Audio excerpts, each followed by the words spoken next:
katama syai'an min kitabillah faqad a'dhamal firyah. Wallahu yaqul ya ayyuhar rasulu balligh ma unzila ilaika min rabbika wa illam taf'al fama ballaghta risalatah.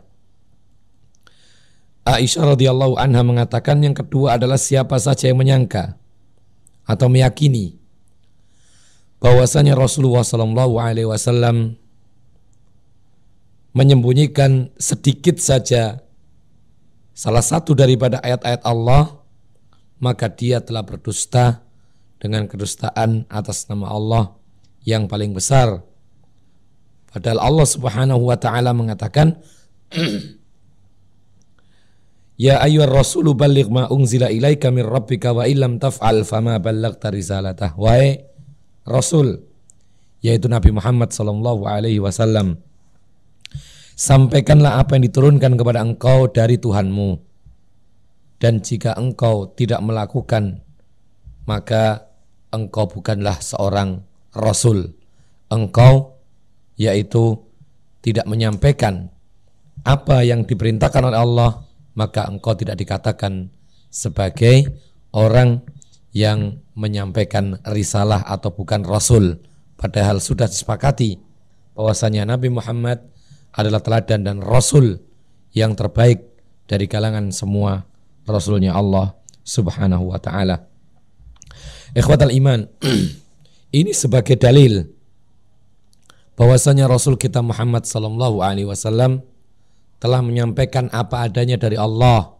Semua ayat yang diwahyukan oleh Allah kepada Rasul kita semuanya telah disampaikan, dan tidak ada satu ayat pun, bahkan para ulama mengatakan tidak ada satu huruf pun dari Al-Quran yang disembunyikan dan tidak disampaikan kepada umatnya. Oleh karena itu ini sebagai jawaban bagi suatu kelompok yang ada di dunia ini, yaitu mereka-mereka yang dikenal dengan Syiah, yaitu mereka yang menisbatkan diri kepada Ali bin Abi Thalib dan mengangkat tinggi-tinggi Ali bin Abi Thalib. Bahkan mereka menyangka bahwasanya Ali bin Abi Thalib adalah seorang, yaitu sahabat Nabi yang paling istimewa, dan seharusnya khalifah setelah wafatnya Rasulullah adalah Ali bin Abi Thalib. Maka ini terbantah dengan hadis ini dan ayat-ayat Allah Subhanahu wa ta'ala. Ikhwanna fiddin azakumullah, para pendengar kaum muslimin yang dimuliakan oleh Allah Subhanahu wa ta'ala. Oleh karena itu Ali radhiyallahu anha sendiri, Ali bin Abi Thalib, ditanya oleh para sahabat yang lain, wahai Ali, apakah kamu punya yaitu pesan khusus dari Rasulullah sallallahu alaihi wasallam? Maka Ali mengatakan tidak, kecuali hanya sebagian saja, yaitu satu lembar surat ini dari Rasulullah.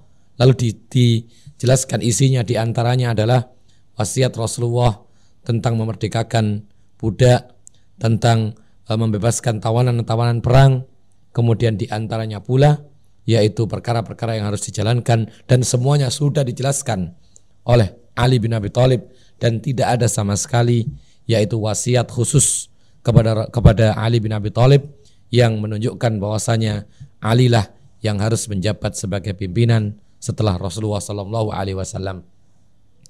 Oleh karena itu, ikhwana fiddin azakumullah, para pendengar kaum muslimin dan muslimat yang dimuliakan oleh Allah, wasiat yang konon dikatakan oleh orang-orang Syiah bahwasanya Rasulullah memberi wasiat khusus kepada Ali bin Abi Thalib, maka wasiat itu telah diteliti oleh para ulama. Ternyata tidak ada wasiat kepada Ali khusus untuk mengangkat Ali sebagai khalifah dan semisalnya. Kemudian apa yang dikatakan oleh mereka atau sahabat atau sebagian mereka bahwasanya Al-Quran yang di hadapan kita ini, yang kita baca sehari-hari ini adalah kurang lengkap, atau Al-Quran ini yaitu tidak sempurna. Yang sempurna hanya yang ada di tangan Ali dan di tangan Fatimah. Maka ini adalah perkataan yang tidak sesuai dengan apa yang dikatakan oleh Allah dan Rasulnya. Bahkan Allah Subhanahu wa ta'ala telah menjamin, inna nahnu nazzalna dzikra wa inna lahu lahafidhun. Sesungguhnya kamilah yang menurunkan Al-Quran, yaitu peringatan ini. Dan sesungguhnya kamilah, yaitu yang memeliharanya. Kalau Allah Subhanahu wa ta'ala memelihara Al-Quran, maka tidak akan ada yang bisa mengganggu, tidak akan ada orang yang bisa mengurangi Al-Quran, dan tidak ada satu orang pun yang bisa menambahi Al-Quran. Oleh karena itu, andaikan sekarang ada orang yang berusaha merubah Al-Quran ditambah satu ayat saja, maka dia akan diketahui oleh manusia, dia akan diketahui oleh orang-orang yang beriman, dan dia akan segera yaitu dihukum. Kenapa demikian? Karena Allah menjaga Al-Quran sempurna. Bagaimana cara Allah Subhanahu wa ta'ala menjaga Al-Quran supaya sempurna?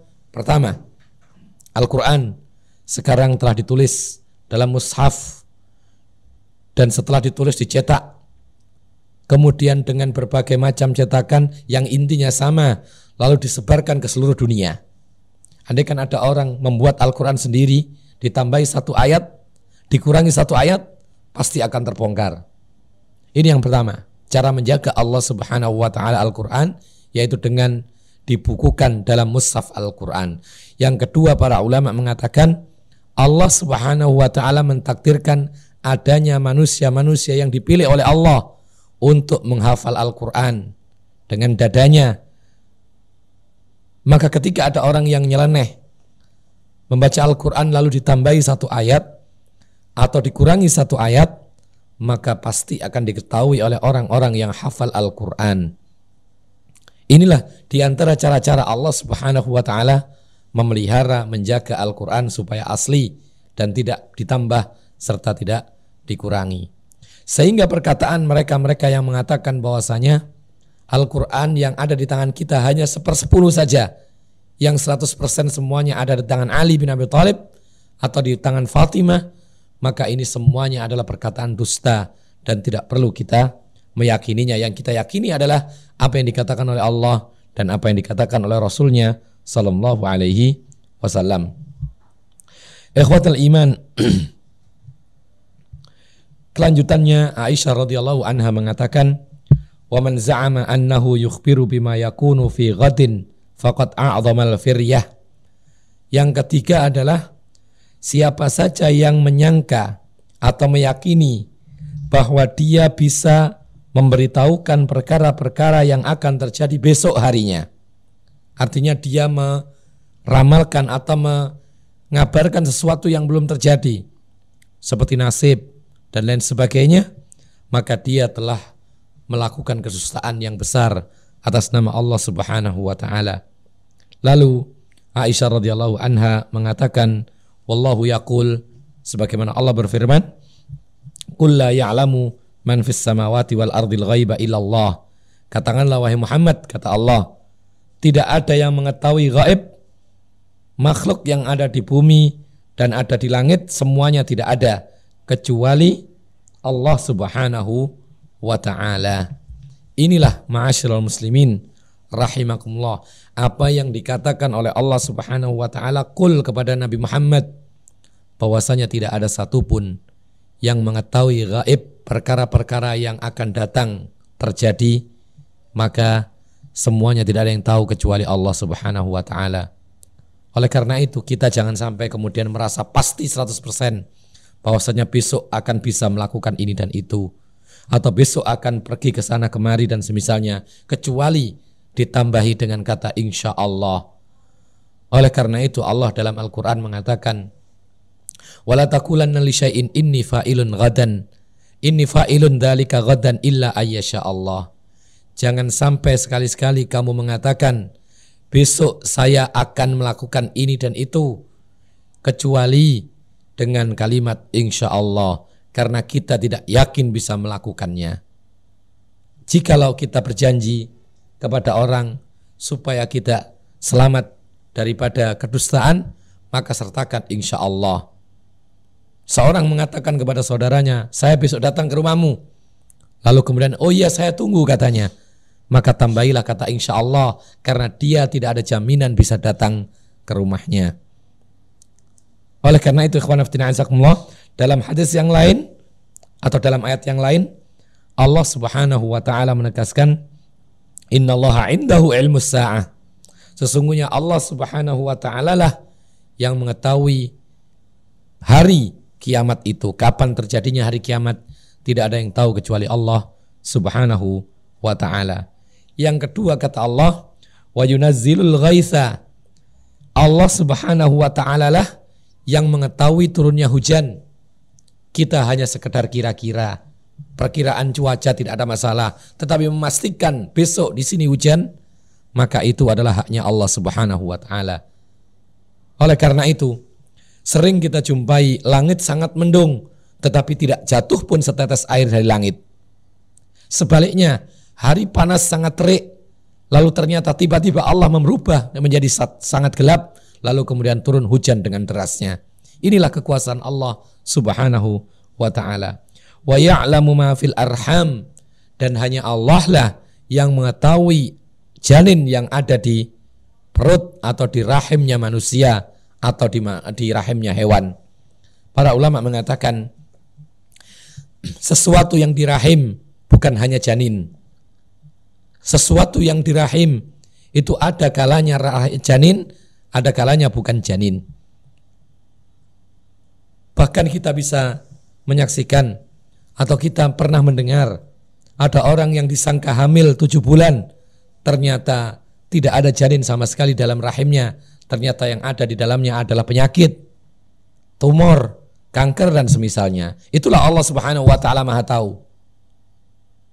Kalaulah ada orang mengatakan sekarang bisa diketahui apa yang ada di dalam janin, apa yang ada di dalam rahim, apa yang ada di dalam rahim sudah bisa diketahui dengan alat yang canggih, USG dan semisalnya. Diketahui laki atau perempuan. Para ulama mengatakan tetap manusia dan semua makhluk tidak mengetahui bagaimana janin tersebut. Para ulama mengatakan yang gaib bukan masalah laki atau perempuannya, tetapi umur tidak tahu. Bahkan dia akan lahir sempurna atau tidak sempurna. Bahkan dia akan lahir hidup atau mati. Bahkan dia nasibnya bagaimana tidak tahu. Adapun laki atau perempuan maka itu bisa diketahui, karena memang ada tanda-tandanya. Oleh karena itu, ikhwana fillah azakumullah, tetap saja yang namanya janin yang ada di dalam perut itu tidak ada yang tahu tentang masalah-masalah yang gaib kecuali Allah Subhanahu wa taala. Wa ma tadri nafsun wa ma tadri madza taksibu ghadan, dan engkau tidak tahu apa yang akan engkau kerjakan besok hari. Sekarang kita duduk di tempat ini, kita bisa mendengarkan pengajian walaupun hanya lewat radio. Tetapi apakah besok ada jaminan kita bisa duduk di tempat yang sama ini lalu kemudian mendengarkan pengajian seperti ini? Allah Subhanahu wa taala bisa saja menjadikan kita berpisah dengan roh kita. Allah bisa saja menjadikan kita saat itu atau besok kita sakit. Atau Allah Subhanahu wa taala menjadikan kita tidak bisa duduk di tempat ini. Kenapa? Karena ada kesibukan, atau tiba-tiba kita dipanggil orang tua kita yang sakit, atau tiba-tiba ada tetangga yang meninggal, maka kita harus menengoknya dan semisalnya. Semuanya tidak ada jaminan, karena itu masalah-masalah gaib. Kemudian Allah melanjutkan, wa ma tadri bi ayyi ardhin tamut, dan engkau tidak tahu di mana atau di bumi mana, di kota mana engkau akan meninggal dunia. Ada orang mempersiapkan kuburan, tetapi ternyata dia mati di luar negeri. Ada orang sudah kafling untuk kuburan, tetapi ternyata dia ketika naik pesawat terbang, lalu pesawatnya menghilang dan tidak ketahui di mana mayatnya. Dan ini terjadi. Atau pesawat itu masuk ke dasar lautan, kemudian tidak bisa ditemukan bersama dengan jasad-jasadnya. Oleh karena itu, ma'asyiral muslimin rahimakumullah, semuanya tidak ada jaminan. Yang tahu gaib hanya Allah Subhanahu wa taala yang mutlak mengetahuinya. Adapun para rasul, maka mereka suatu ketika diberitahu sebatas apa yang menjadi kemaslahatan saja. Lihatlah apa yang dikatakan oleh Allah Subhanahu wa taala tentang kondisi Rasul kita Muhammad sallallahu alaihi wasallam. Kata Allah, Walau kuntu a'lamul ghaib lastakthartu minal ghaib wa ma massani as-su'. Seandainya, kata Allah menceritakan tentang Nabi Muhammad, seandainya aku ini mengetahui perkara yang gaib yang akan datang terjadi, maka sungguh, kata Rasulullah yang diceritakan oleh Allah, sungguh aku akan mendapatkan yang lebih banyak daripada kebaikan-kebaikan. Karena tahu ini adalah mudarat, maka dihindari. Ini adalah baik, diambil kalau dia adalah tahu gaib. Tetapi kata Allah Subhanahu wa taala menceritakan Rasulullah, seandainya aku mengetahui gaib, perkara yang akan datang, maka aku akan mendapatkan yang lebih baik dari yang sekarang ini. Kemudian wa ma massani as-su, dan tidak akan terkena kejelekan, keburukan sama sekali. Tapi ternyata Rasulullah sallallahu alaihi wasallam adalah manusia biasa dalam hal ciptaannya, sehingga beliau ketika berperang di Uhud, maka dia sempat terkena mudarat, sempat yaitu terkena senjata musuhnya di kepalanya. Bahkan saat itu beliau giginya sampai patah karena dia diserang oleh orang kafir. Ini menunjukkan semuanya adalah ternyata Nabi kita dan semua Nabi tidak mengetahui yang gaib kecuali sekedar apa yang diterangkan oleh Allah Subhanahu wa taala dan diberitahu oleh Allah, dan itu hanya untuk kemaslahatan yaitu Islam dan kaum muslimin. Barangkali ikhwan fillah azakumullah, materi kita cukupkan sampai di sini. Mudah-mudahan bermanfaat. Wallahu a'lam bissawab. Iya, menurut jumhur mayoritas para ulama tidak sah sholat Jumat kalau tidak ada ceramahnya. Karena satu rangkaian ibadah sholat Jumat yang wajib adalah dengan didahului sebelum sholat 2 rakaat, yaitu ceramah khutbah Jumat 2 kali. Wallahu a'lam. Iya. Mencukur alis dan semisalnya telah dilarang dalam Islam, maka hukumnya seperti an-namisah, dan Allah Subhanahu wa taala melaknat orang-orang yang mencabut yaitu rambut atau bulu yang ada di wajah, dan itu adalah pemberian dari Allah, dan jika dicukur atau dirubah atau dicabut, maka ini merubah ciptaan Allah Subhanahu wa taala, dan merubah ciptaan Allah termasuk perbuatan setan yang dilaknat oleh Allah Subhanahu wa taala. Wala amurannahum fala yughayyiruna khalqallah. Setan mengatakan dalam Al-Qur'an, sungguh aku perintahkan mereka untuk merubah ciptaan Allah, maka mereka benar-benar merubah ciptaan Allah. Banyak sekali yang dilakukan oleh sebagian wanita sekarang, seperti menyambung rambut, itu pun juga dilaknat oleh Allah, al-wasilah, yaitu wanita yang menyambung rambutnya, baik menyambung satu persatu atau menyambung langsung sekaligus seperti sanggul dan semisalnya, maka ini semuanya dilarang di dalam Islam, dan itu termasuk merubah ciptaan Allah Subhanahu wa taala. Maka kita rela dan kita qanaah dengan apa yang diberikan oleh Allah, maka itulah yang terbaik bagi kita. Wallahu a'lam. Para ulama mengatakan bahwasanya suap menyuap adalah haram. Bahkan Rasulullah mengatakan la'anallahu ar-rashi wal murtashi. Allah melaknat orang yang menyuap atau memberikan sogok dan orang yang disuap. Maka ini terlaknat. Jadi jangan sampai kemudian merasa nyaman dengan suap menyuap, mestinya kita harus merasa tidak nyaman, karena itu adalah laknat demi laknat dari Allah Subhanahu wa taala. Lalu bagaimana dengan orang yang terlanjur bekerja tadinya menyogok? Para ulama memberi perincian, yaitu kalau memang dia bisa keluar kemudian dia mendapatkan pekerjaan yang layak, maka itu lebih bagus. Tetapi kalau tidak, maka dia boleh meneruskan pekerjaannya dengan syarat. Yang pertama, dia tidak boleh meneruskan sogoknya. Yang kedua, dia memang orang yang mampu dalam pekerjaan itu. Kalau memang dia tidak mampu dalam pekerjaan, seperti misalnya sebenarnya dia tidak mampu bekerja tetapi masuk karena menyogok, sehingga dia makan gaji tetapi sebenarnya tidak ada hak, maka para ulama mengatakan dia harus mengejar ketidakmampuannya supaya menjadi orang yang mampu untuk mendapatkan pekerjaan ini, sehingga tidak ada dosa lagi, dan dia mengganti sogoknya dengan perbuatan-perbuatan yang baik, diantaranya sedekah, menolong orang dan lain sebagainya. Maka mudah-mudahan diberkahi oleh Allah rezekinya dari yang dia terima, walaupun awalnya adalah sogok, tetapi itu pun juga sudah haram dan dia kewajibannya adalah bertobat.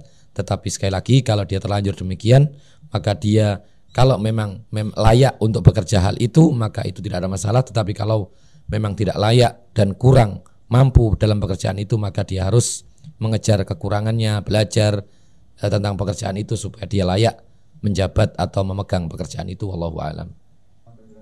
Iya, sholat tahajud dengan sholat hajat, sebagian para ulama menyamakan tahajud ya hajat itu. Sebagian membedakan, sholat tahajud itu sholat malam, lalu kalau sholat hajat itu adalah kalau ada kebutuhan sesuatu maka sholat dahulu lalu kemudian berdoa. Kemudian diakhiri dengan witir, maka ini adalah benar. Jika yang dimaksudkan dukun adalah orang-orang yang mengklaim tahu ini dan itu dari perkara-perkara yang belum terjadi, maka haram hukumnya mendatangi mereka.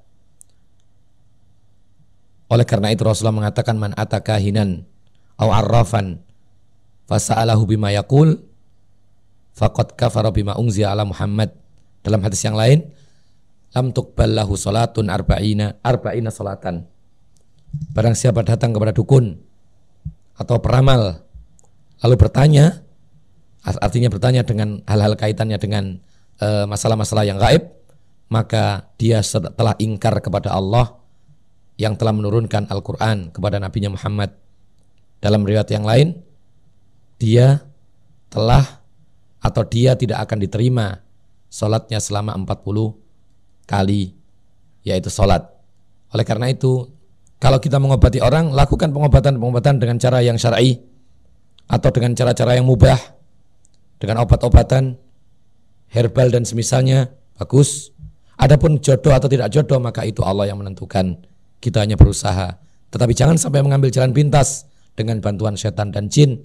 Bisa lebih manjur dan semisalnya, tetapi akan jauh dari Allah Subhanahu wa taala dan jauh dari agama Islam. Na'udzubillahi min dzalik. Wallahu a'lam. Iya, tentang bicaranya Nabi kepada Allah sewaktu-waktu, maka ini tidak diketahui adanya hadis-hadis yang sahih.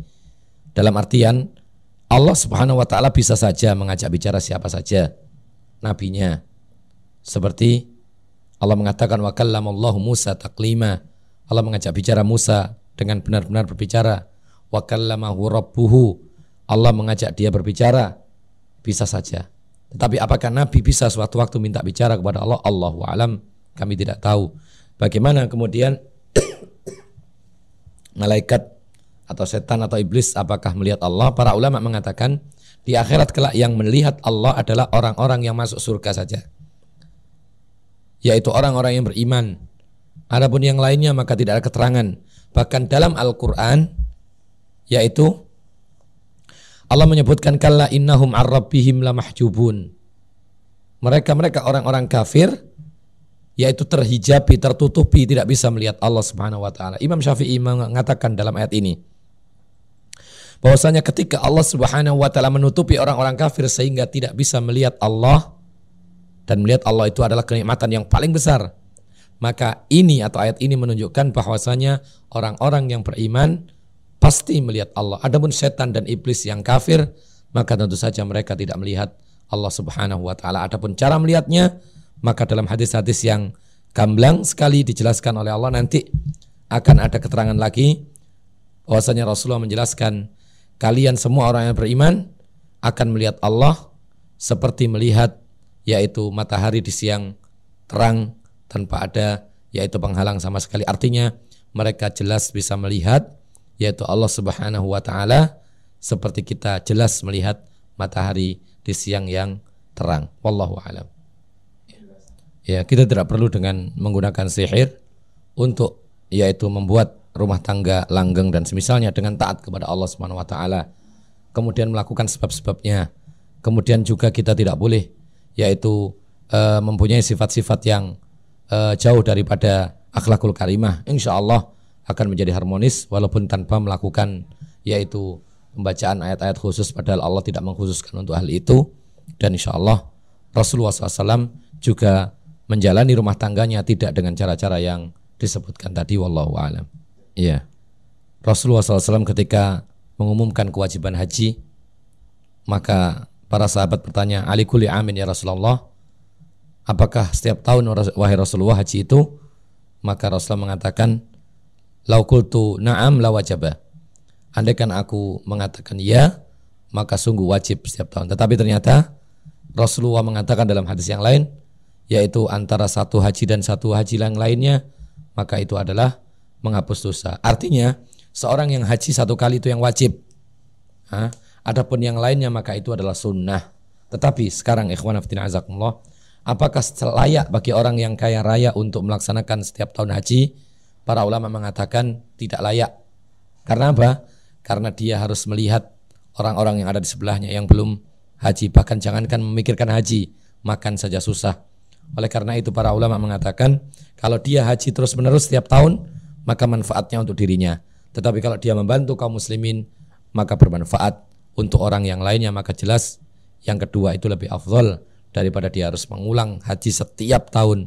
Maka ini tidak dilakukan oleh Rasulullah SAW. Rasulullah SAW selama menjadi Nabi dan Rasul hanya 1 kali haji dan tidak pernah mengulang haji kembali.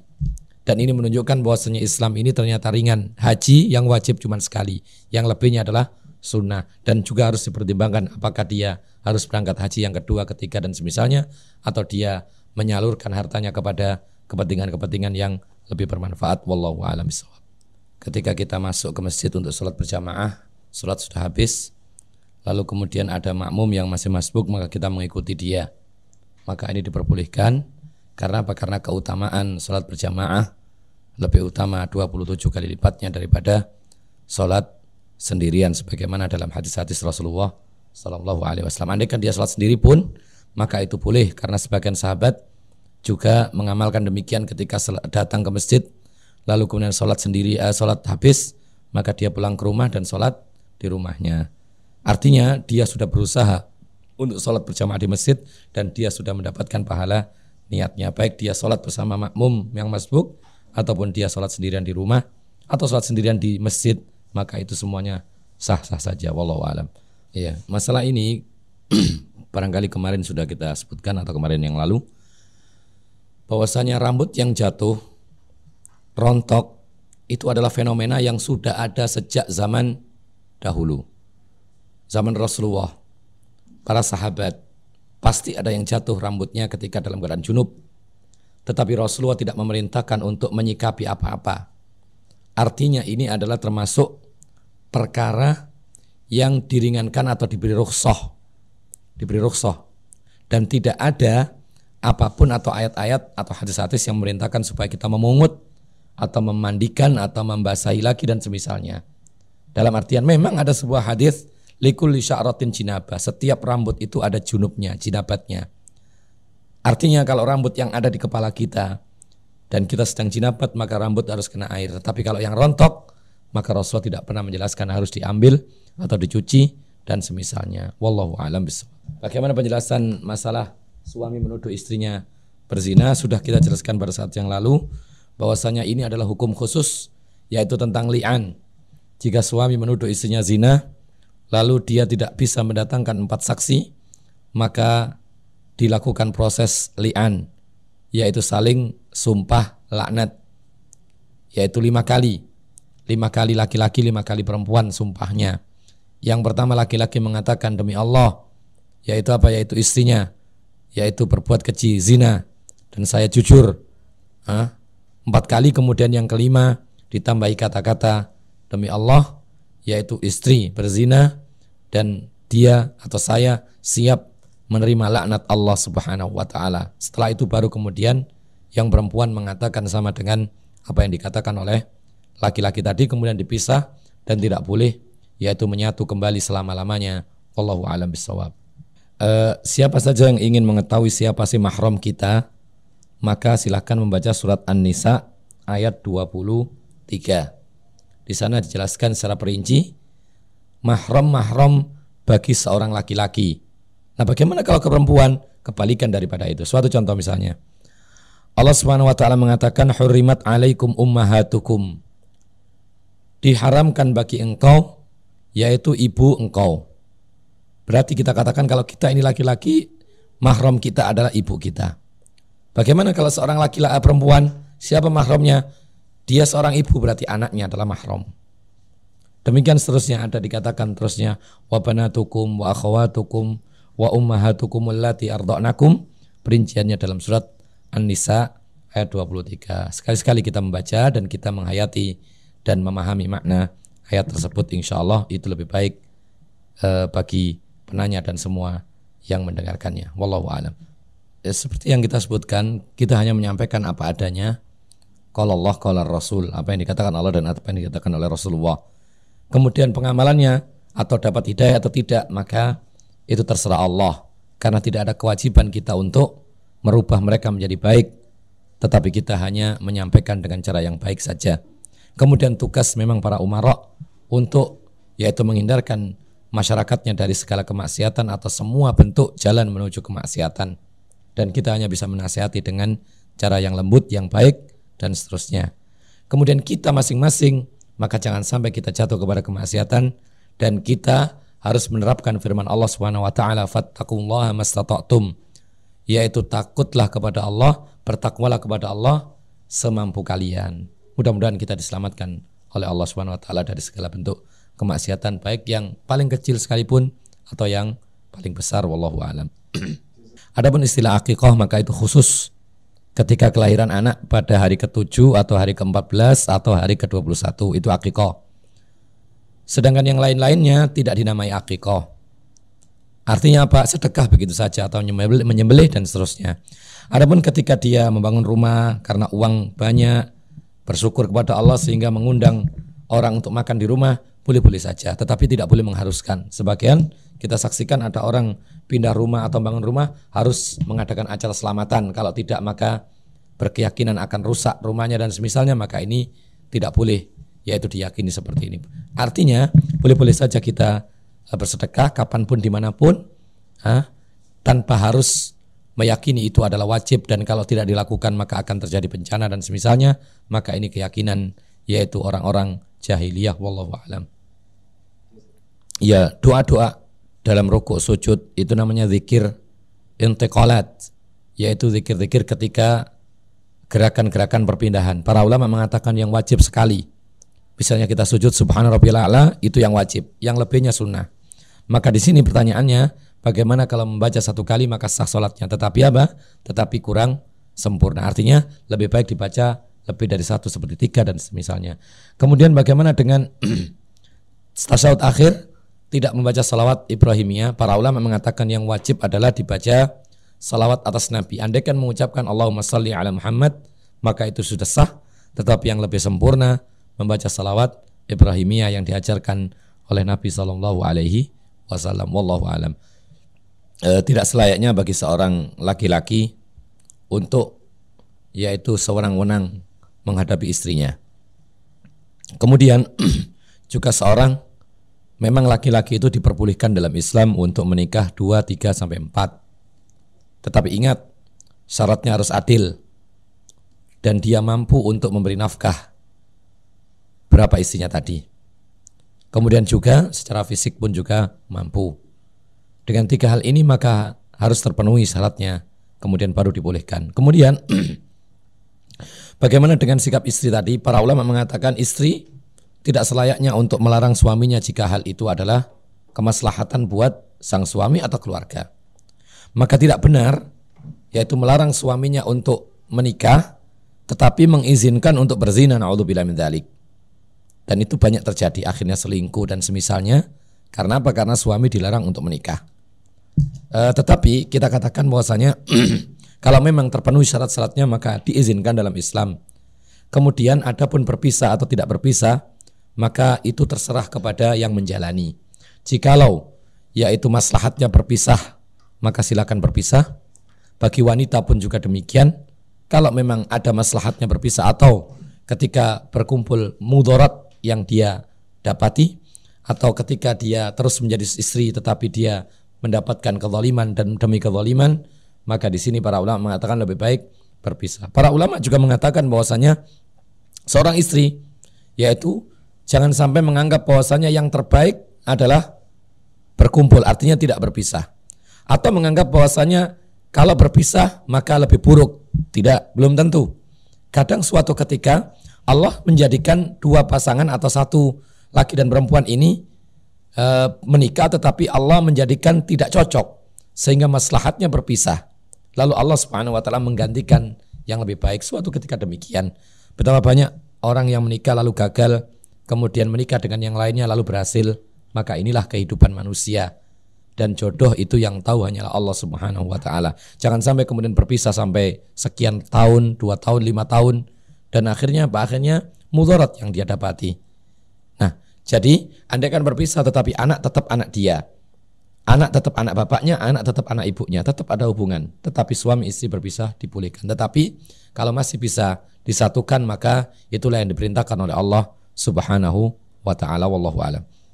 Madhi adalah sesuatu yang keluar, yaitu dari farji atau dari zakarnya seseorang ketika tergerak syahwatnya, dan itu bukan mani. Maka para ulama mengatakan bahwasanya madhi itu hukumnya adalah seperti air kencing. Artinya apa? Najis dan harus dibasuh serta harus berwudu jika hendak sholat. Ada sebuah hadis yang muttafaqun alaih dari Ali bin Abi Thalib. Beliau mengatakan bahwasanya aku ini orangnya pemalu dan aku ini suka keluar madhi, kata beliau. Aku malu bertanya kepada Rasulullah, karena apa? Karena istri saya adalah anak perempuan Rasulullah. Maka aku, kata Ali, memerintahkan Miqdad ibnul Aswad untuk bertanya langsung kepada Rasulullah. Lalu ditanyakan oleh Miqdad. Maka ditanyakan oleh Miqdad, wahai Rasulullah, bagaimana orang yang keluar madhi? Maka Rasulullah SAW mengatakan, yaghsilu dzakarahu, dalam riwayat yang lain madzakirahu wa yatawaddo. Dia harus mencuci dzakarnya dan sekitar dzakarnya yang kena air madhi tersebut, lalu kemudian dia harus berwudu. Sehingga para ulama mengatakan kewajiban mencuci menunjukkan itu najis. Perintah berwudu menunjukkan bahwasanya keluarnya madhi yaitu membatalkan wudu saja dan tidak harus mandi sebagaimana dalam hadis yang disebutkan oleh Bukhari dan Muslim yang kita dengar tadi. Wallahu alam, barangkali ini yang bisa kita sampaikan. Mudah-mudahan Allah melimpahkan rezeki yang halal kepada kita, ilmu yang bermanfaat dan amal kebajikan yang diterima dan berpahala dari Allah Subhanahu wa taala. Dan mudah-mudahan pagi hari ini pagi yang cerah, pagi yang berkah, pagi yang mulia, sehingga kita diberkahi dengan usaha-usaha kita yang halal dan kita menjadi orang-orang yang memberikan kepada diri-diri kita dan keluarga kita, anak istri kita dengan makanan dan minuman yang halal yang menjadikan dirinya adalah tumbuh dalam keadaan berkah dan diridhai oleh Allah Subhanahu wa taala. Aqulu hadza wa astaghfirullah li wa lakum innahu huwal ghafurur rahim. Wassalamualaikum warahmatullahi wabarakatuh.